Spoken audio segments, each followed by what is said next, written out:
UACJ-TV presenta.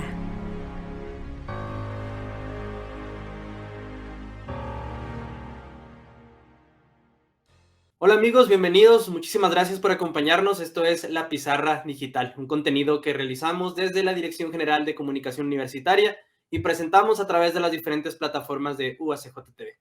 Los invito a que se queden con nosotros. Aquí iniciamos La Pizarra Digital.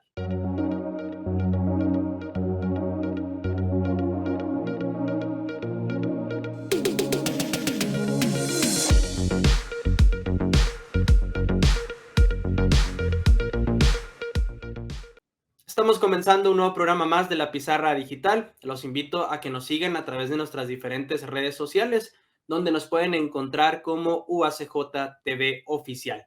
Esto tanto en Facebook, Twitter, Instagram y YouTube. Mi nombre es Noé Sánchez Navarro y les doy la bienvenida al programa de hoy. Vamos a comenzar con la charla viral. Ya está lista nuestra invitada, así que vamos a la charla viral.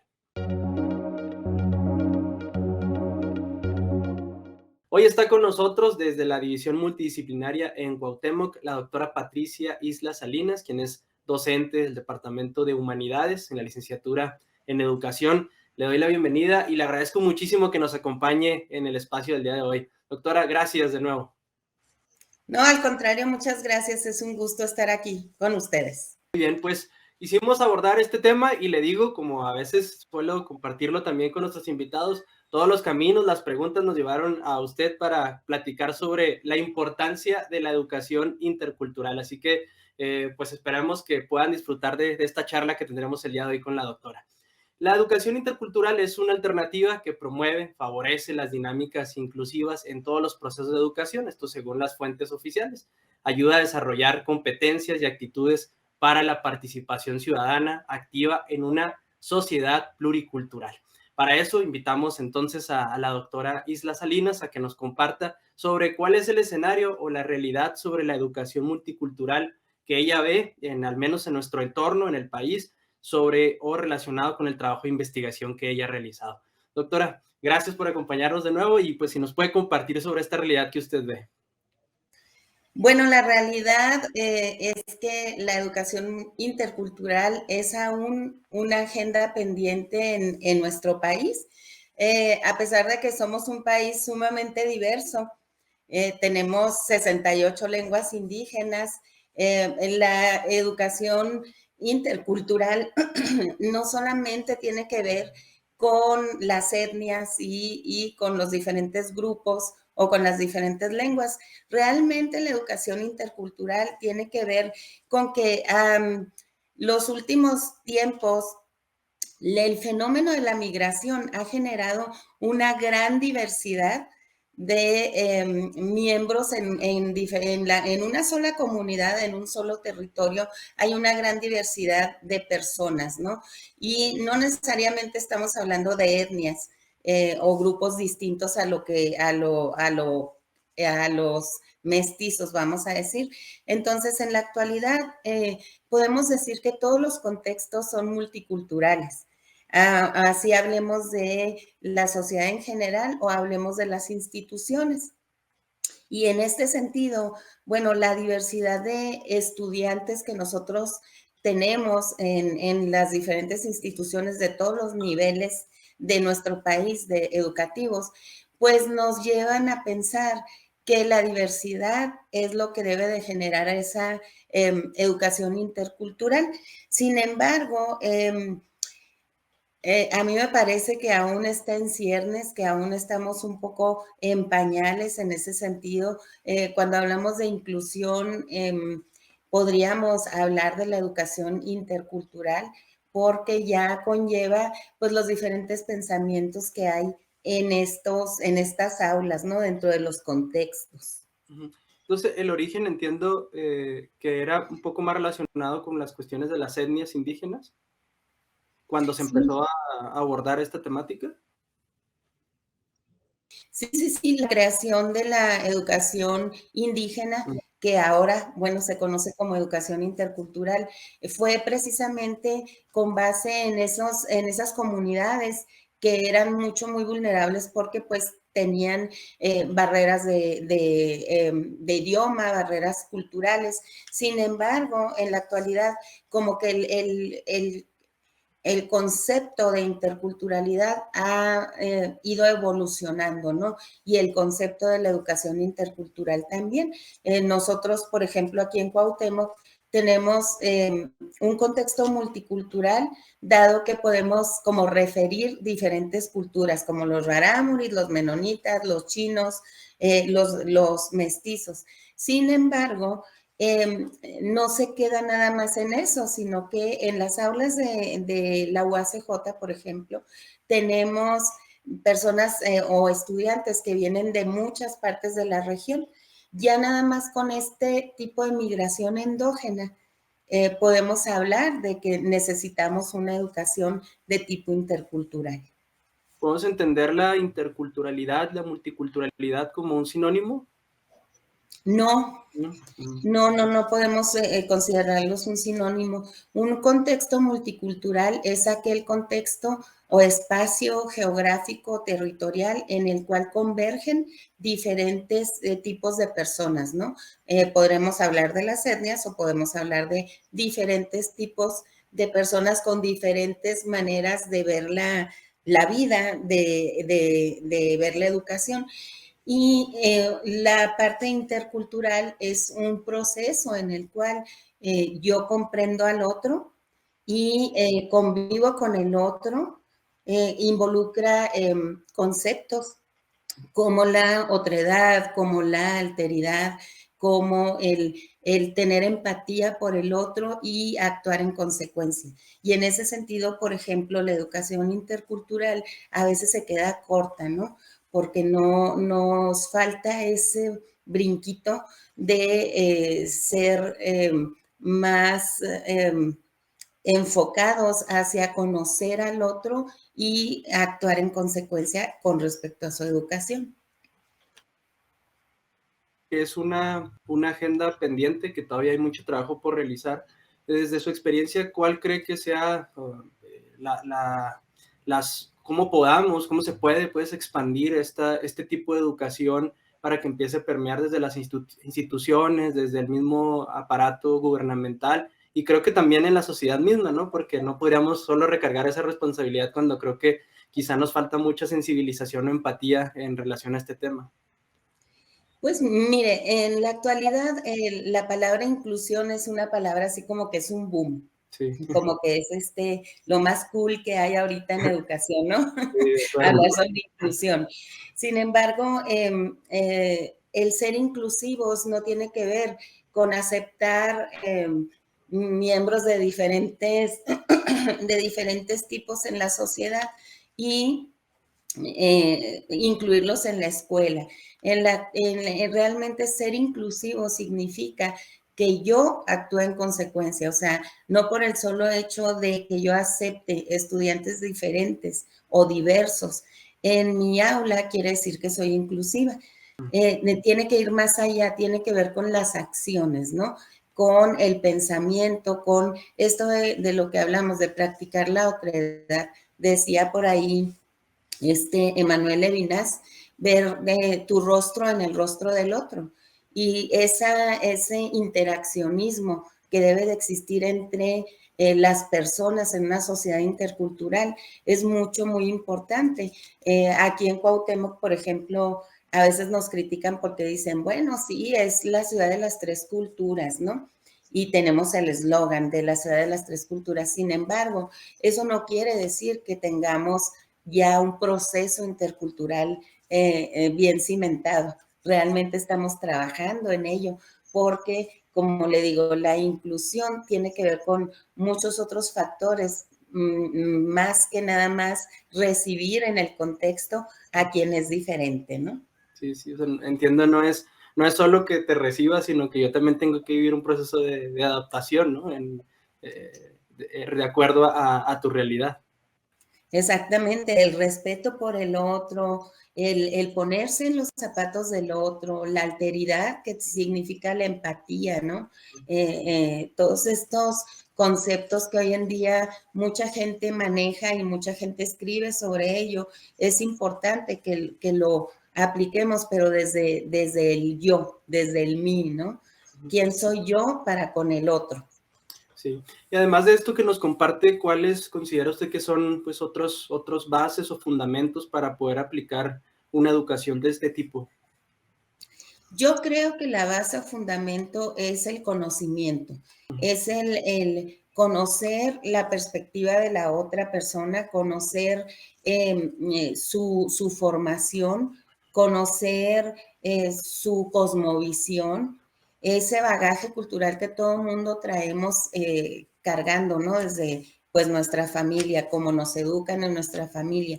Eso es muy importante, creo que actuar inclusivamente tendría que ver con generar procesos y adecuaciones necesarias, curriculares, para que el otro no se sienta extranjero en su propia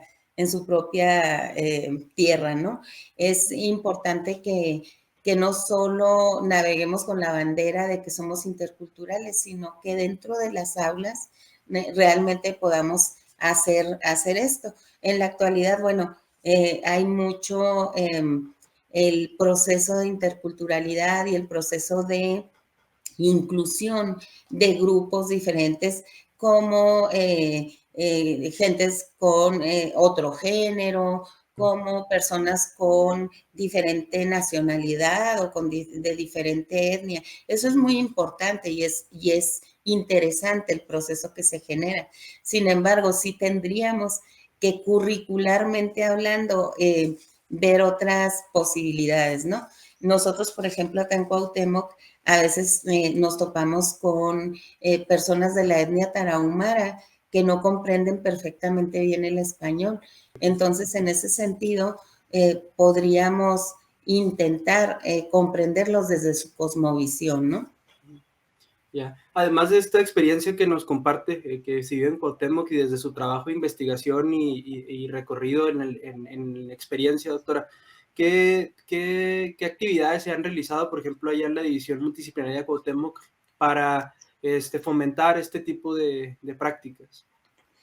Bueno, nosotros hemos empezado a intentar que los docentes nos interesemos un poco más por las diferentes formas de aprender, ¿no? De acuerdo a la etnia. Por ejemplo, bueno, nosotros desarrollamos un manual de Rarámuri para los docentes, en donde pues es como una guía en donde podemos ir aprendiendo un poco acerca de esto. Aquí en Cuauhtémoc hay algunas asociaciones, el Instituto de Cultura, que genera cursos para las personas que quieran aprender Rarámuri. Lo mismo sucede con el idioma de los menonitas, ¿no? Entonces, creo que poco a poco vamos creciendo en ese sentido. Culturalmente hablando, es muy bonito y es muy interesante platicarlo. Sin embargo, ya en el aula aún tenemos esos retos. Por ejemplo, no hemos logrado que muchas estudiantes menonitas vengan a nuestra división. Eso es porque todavía tenemos esas barreras culturales y de idioma, ¿no? Aun cuando la mayoría de los menonitas ya hablan español, de los jóvenes por lo menos hablan español, de los que quisieran continuar sus estudios. Sin embargo, todavía no logramos que lleguen a nuestras aulas. Ok, es un dato interesante. Y como fenómeno global, doctora, no sé, la experiencia en otros países, no sé si conozca alguna que pueda servirle como una referencia a nuestro país, alguna práctica que se esté haciendo en otros lados del mundo. Bueno, sí, hay otros países como España, por ejemplo, que generan procesos interculturales muy interesantes. Dadas la migración tan enorme, ¿no? Que existe en Europa hacia España, se dan procesos interculturales interesantes que generan que las universidades busquen la manera de que los miembros de otras comunidades o de otros países que llegan a sus universidades se sientan incluidos. Y esto es precisamente a través de esas acciones de lenguaje, por ejemplo, esas acciones de producir eventos o producir actividades que tengan que ver con conocer al otro. Nosotros aquí en Cuauhtémoc también lo hacemos a través del Instituto de Cultura y de la UACJ, que tenemos vínculo entre ambos. Creamos foros de la lengua materna, creamos actividades que se genera, en donde se genera que podamos invitar a los miembros de otras etnias y que puedan participar y se pueda difundir a nivel más local y a lo mejor estatal y nacional, cómo viven, qué piensan, qué sienten, cómo aprenden, cómo es su cosmovisión respecto a la educación, que es muy diferente a la de nosotros. Entonces, todo eso debe de, con el tiempo, llegar a generar algo más intercultural con respecto a la educación. Muy bien. Doctora, pues muchísimas gracias por habernos conseguido estos minutos. Antes de despedirnos, me gustaría mucho si nos puede compartir cómo contactarse con usted por alguien que esté interesado en este tema, hacerle una pregunta en específico. Si nos comparte, por favor, su correo. Sí, claro que sí, con gusto. Mi correo es patricia.islas@uacj.mx. Acá en Cuauhtémoc a la orden. Muy bien, pues gracias de nuevo por aceptar la invitación de estar aquí con nosotros en La Pizarra. No, al contrario, gracias por la invitación. Muy bien. Nosotros todavía tenemos más aquí en La Pizarra. Le invito a que se quede con nosotros. Volvemos. Gracias por continuar con nosotros aquí en La Pizarra Digital. Hoy me da mucho gusto que me acompañe vía remota Adrián Reyes Pulido, quien es egresado del programa de Artes Visuales de aquí de la UACJ. Adrián, muchísimas gracias por acompañarnos aquí en Dale Like, en La Pizarra. Bienvenido. No, pues muchas gracias por la invitación y pues un gusto estar aquí, pues seguir siendo invitado de vez en cuando y algo de la UACJ. Gracias, muchas gracias. Oye, pues tenemos este espacio donde platicamos con egresados de la universidad. Desde hace tiempo queríamos compartir contigo, pues, sobre los premios, reconocimientos que ha recibido ya al cierre de la maestría, de la licenciatura, pero antes, pues, queremos saber un poco más de ti. Entonces, si te parece, me gustaría que nos compartieras cómo, cuándo decides estudiar artes visuales.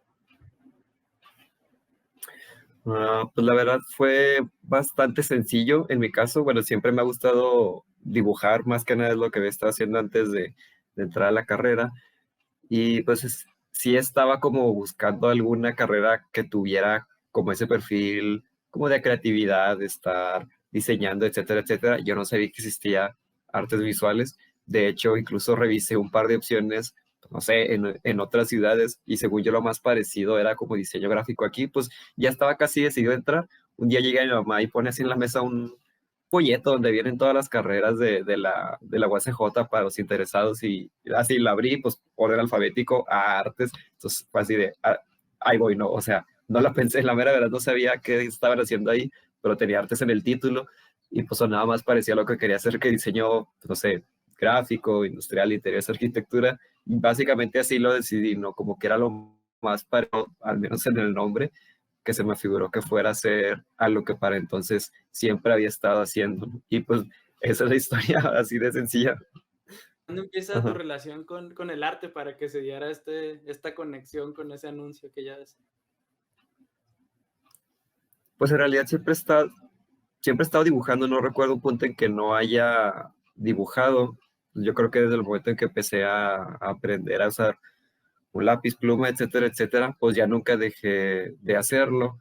Y también siempre me ha interesado así como las películas, la forma en que están hechas las películas. Siempre me ha gustado estar como jugando con cámaras, pues las más digitales, digo, las sencillas, ¿no? Tuve un par de cámaras de adolescente antes de entrar a la universidad. Entonces para mí es como muy natural, para mí era como lo más, como que era lo que sentía que tenía que estar haciendo, no solo como para divertirme, como hobby, sino también pues como trabajo, como carrera, como algo profesional. Siempre he estado haciendo eso. Oye, Adrián, y luego, bueno, ¿cómo se da este ingreso en la universidad? ¿Cómo te va en ese recorrido? ¿No te decepciona algún momento? ¿O que hayas pensado también incluso en un momento complejo como en tirar la toalla, decir, no, pues esto no es para mí?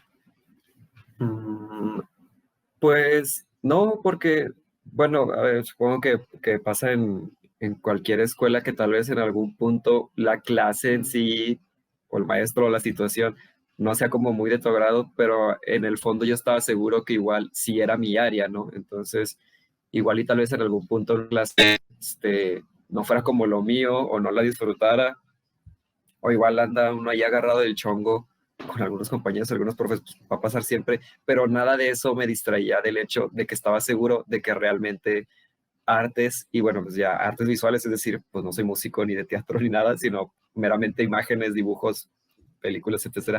O sea, estaba muy seguro que esa era mi área. Entonces, de vez en cuando había cosas que me desagradaran, no eran como suficientes para decir, esto no es lo mío, tal vez debería irme a, no sé, arquitectura, ingeniería. Y también, como breve comentario, es muy fácil darse cuenta como si lo de artes es lo tuyo, ¿no? Yo cuando entré éramos 60, o sea, sí, la primera semana éramos aproximadamente 50 y tantas, 60 personas. En 2 semanas éramos 30. Al final del semestre éramos 15. Después del segundo semestre éramos entre 9, 12. O sea, como que de volada uno se da cuenta si es lo suyo, ¿no? Y pues de volada se empezaron a salir. Yo aguanté 5 años ahí, entonces pues quiero pensar si ya cuando vas al segundo año ya sabes que estás ahí más comprometido, que, o sea, ya estás más ahí que realmente en otro lado. Entonces sí, realmente nunca tuve así como este, las ganas de irme o tampoco de cambiarme de área, aun cuando hubiera pasado que tuviera que salirme de ahí, pero no. Siempre he estado muy seguro que el arte es como, el arte y la creatividad es mi camino, ese es mi rollo. Oye, por 2 ocasiones has sido reconocido, fuiste reconocido con el Premio Municipal de Juventud aquí en Ciudad Juárez. Platícanos, por favor, de esta experiencia, cómo se da y qué representa que 2 veces te hayan entregado este premio. Bueno, de ese nomás me lo entregaron una vez, pero porque como es de gobierno, ese no se puede repetir, ¿no? O sea, si ganas ya está prohibido volver a entrar, que me parece completamente lo justo.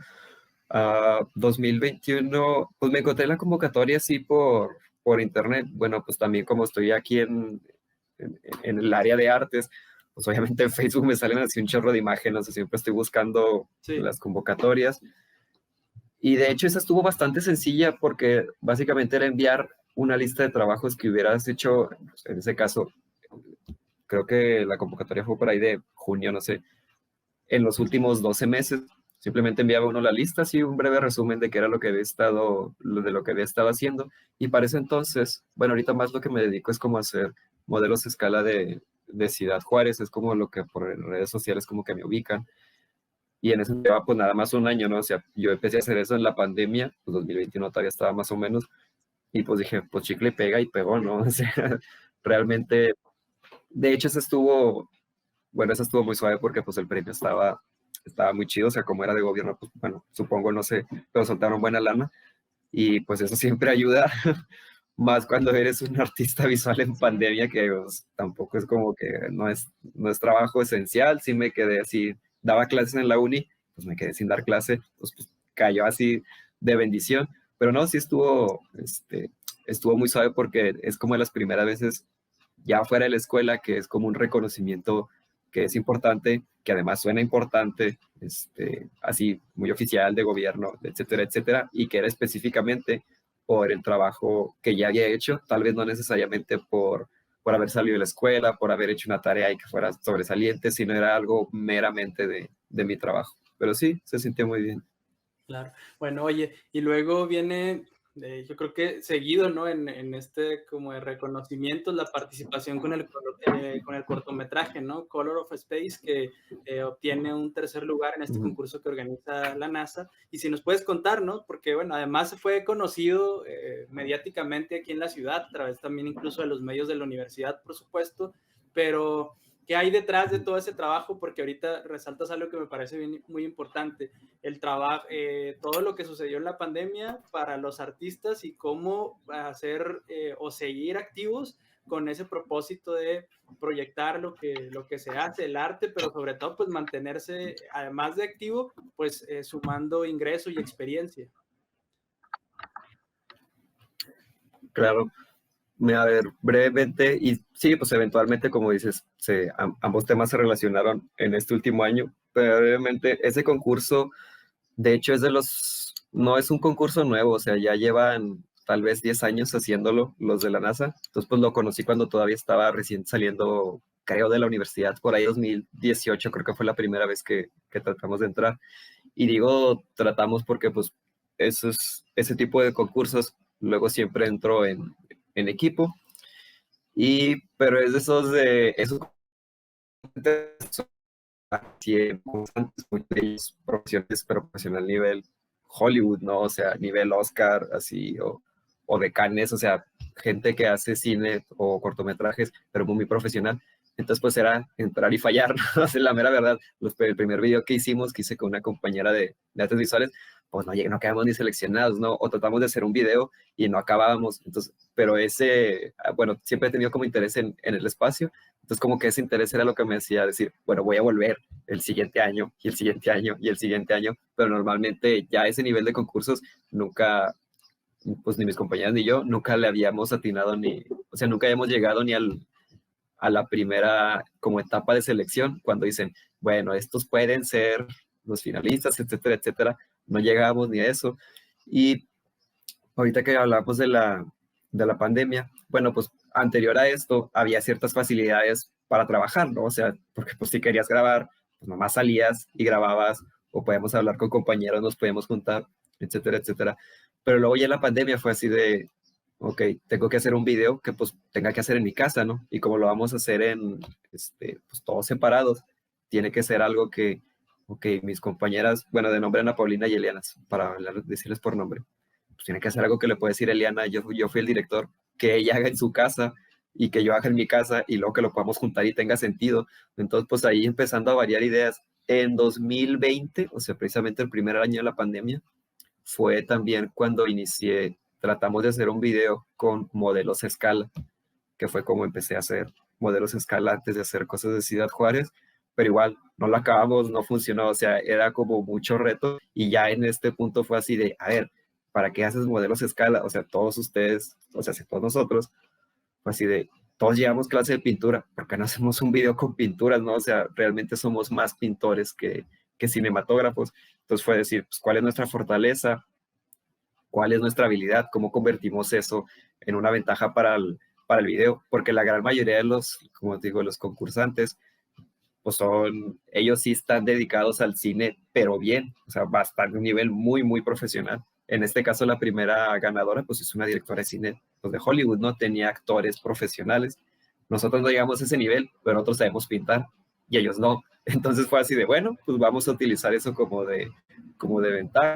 Y también ahorita que mencionas de cómo seguir generando ingreso, pues la mera verdad sí estuvo difícil, o sea, no te voy a mentir, sí estuvo difícil.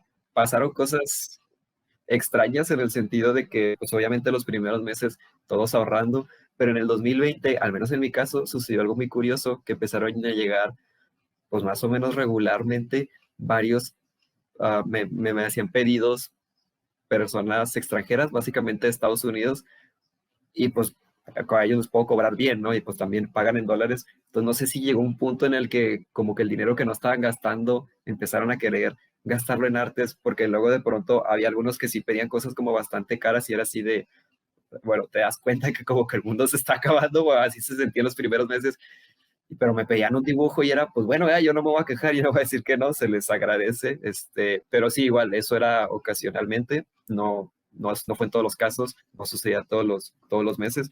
Ahorita es cuando ya otra vez está todo como, o al menos en mi caso, siento que está otra vez agarrando todo un ritmo para estar vendiendo arte, ¿no? O sea, hablo únicamente de bien. Muy bien. Oye, Adrián, pues para finalizar la charla, me gustaría que que compartieras quizá un consejo a los estudiantes, no solamente a los de artes visuales, pero quizá específicamente a ellos por ser la rama donde tú te desempeñas, pues algo que te haya gustado, que te hayan dicho en la carrera, que no te dijeron y que ahora tú como egresado Ajá. puedas compartir con ellos.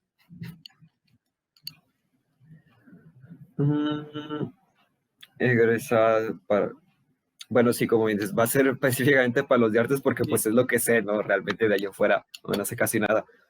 Ah, bueno, es más, lo voy a dividir un poco, igual esto es algo como que siempre digo, también a veces me preguntan personas interesadas en artes visuales como que qué les recomiendo. de inicio sería, si tienen duda como de si entrar a algo artístico, puede no ser artes, puede ser música, teatro, etcétera, etcétera. Si están como entre la duda, entre algo así como artístico, creativo y alguna otra rama, voy a decir, tal vez un poco que se sienta como más establecida, no sé, leyes, ingeniería, lo que sea. Bueno, si tienen la oportunidad, pues más que nada económica, como de calarse con las dos al mismo tiempo, es decir, como de hacer examen de entrada a las dos, háganlo. Y si no, entren primero a la carrera creativa, porque otra vez, como te mencioné ahorita hace unos minutos, es muy fácil darte cuenta si es lo tuyo o no. Lo que sucede con las otras carreras es que, bueno, como están un poco más similares las clases a lo que estamos acostumbrados a que es la escuela, secundaria, prepa, etcétera, etcétera, como que puede que no te des cuenta tan rápido y de repente es así de, pues yo sí tengo compañeros de que me dicen, pues es que sabes que yo llevaba 7 semestres en arquitectura y al final me di cuenta que no era lo mío, ¿no? O sea, y pues no es un desperdicio, siempre se puede aprender, pero pues si te vas a esperar 7 semestres o te puedes dar cuenta en 2 semanas, pues mejor en 2 semanas, ¿no? Entonces, si estás dudando, entra primero a la carrera creativa y una vez que ya estés ahí, pues simplemente sé sincero con lo que te gusta y pues mantente como fiel a eso, obviamente con oídos abiertos, siempre aprendiendo, pero igual sea la razón por la que hayas entrado a música, teatro, artes, pues sé sincero contigo y sigue haciendo lo que te agrada, porque luego esa es como la manera de no perderle el gusto, porque es muy común que para los artistas luego lo que yo hago es algo tan personal que cuando se transforma en tarea o en trabajo, de pronto si te dicen tu tarea pues está incompleta, uno lo siente como personal y es como, no, o sea, no es tomarse las cosas tan a pecho, siempre y cuando uno siga siendo como fiel a lo que le gusta y porque entró a estudiar esas carreras, yo creo que eso te ayuda como a mantenerte bien en línea y por ende pues a tener buenas calificaciones, a que la escuela no se sienta tan pesada. Brevemente eso es lo que se me ocurriría ahorita. Oye, antes de despedirnos, por favor, compártenos dónde pueden seguir tu trabajo artístico, profesional, a la gente que esté interesada. Claro, me pueden encontrar en casi todas las redes sociales como a Reyes Artista, es decir, en Facebook, en YouTube, en TikTok, Instagram y Twitter. Me pueden encontrar como a Reyes Artista. En dado caso, en Facebook y en YouTube, también pueden buscarme como Adrián Reyes Artista. No sé cuál vaya a ser más fácil encontrarme por cómo se manejan ahora, pero sí, a Reyes Artista o Adrián Reyes Artista en Facebook, Twitter, TikTok, Instagram, casi todas las redes sociales. Muy bien. Y pues sí, los que quieran seguirme son bienvenidos. Es todo. Muy bien. Adrián, muchas gracias por concedernos tus minutos, mucho gusto. Y bueno, pues seguimos en comunicación. Muchas gracias por la invitación. Bueno, nosotros todavía tenemos más aquí en la pizarra. Los invito a que se queden con nosotros. Volvemos. Estamos cerrando un programa más de la pizarra digital. Antes de ello, como cada semana, los invito a que sigan esta recomendación que hacemos a través de nuestra selección audiovisual. Guillermo del Toro recientemente ganó un premio a la Academia reinventando la historia de Pinocho en un asombroso musical con animación de stop motion. Por eso te presentamos 3 películas que hacen uso de esta maravillosa técnica de animación. Ahora también es la mía. No sabemos nada de ti. Disparar una flecha no es lo que yo llamaría... Comenzamos con Kubo y la búsqueda del samurái. Es una historia de amor, valentía y lucha personal que centra su atención en Kubo, un niño de 11 años inteligente y bondadoso que vive en el antiguo Japón. Él cuenta historias únicas con origami y su shamisen, un instrumento mágico. Un día, por accidente, convoca a un espíritu de su pasado. Kubo es forzado a dejar a su madre atrás y emprender una aventura para encontrar las partes de una armadura sagrada, misma que su padre, el samurái más grande que el mundo ha conocido, logró conseguir. Ahora tendrá que encontrarla en el menor tiempo posible para poder vencer a los dioses y monstruos del pasado.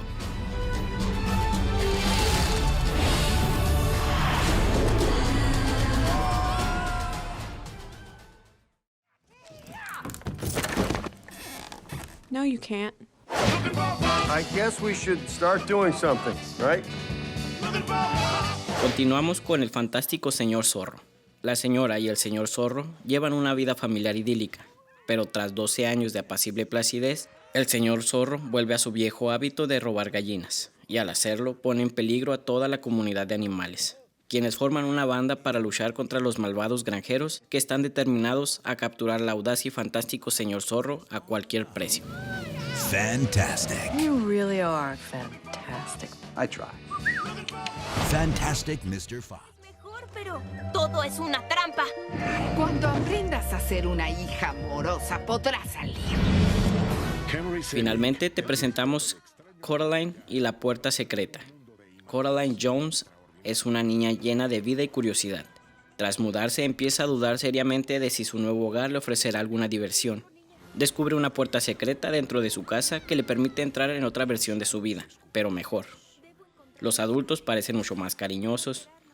Coraline empieza a pensar que pertenece a este otro mundo, pero cuando la asombrosa y fantástica visita empieza a hacerse peligrosa, deberá recurrir a toda su inventiva, determinación y valentía para regresar a casa.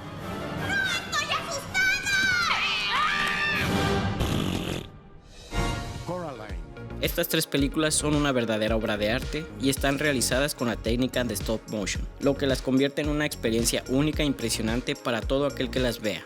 No te las pierdas. Llegamos al final de un programa más aquí en La Pizarra Digital. Muchas gracias por habernos acompañado. Recuerden que pueden seguir este programa y todos los de esta temporada, así como los productos que hacemos en UACJ TV a través de nuestro canal de YouTube UACJ TV y en nuestra página de Facebook UACJ TV Oficial. Mi nombre es Noé Sánchez Navarro y a nombre de todo el equipo que hace posible UACJ TV, muchísimas gracias. Hasta la próxima.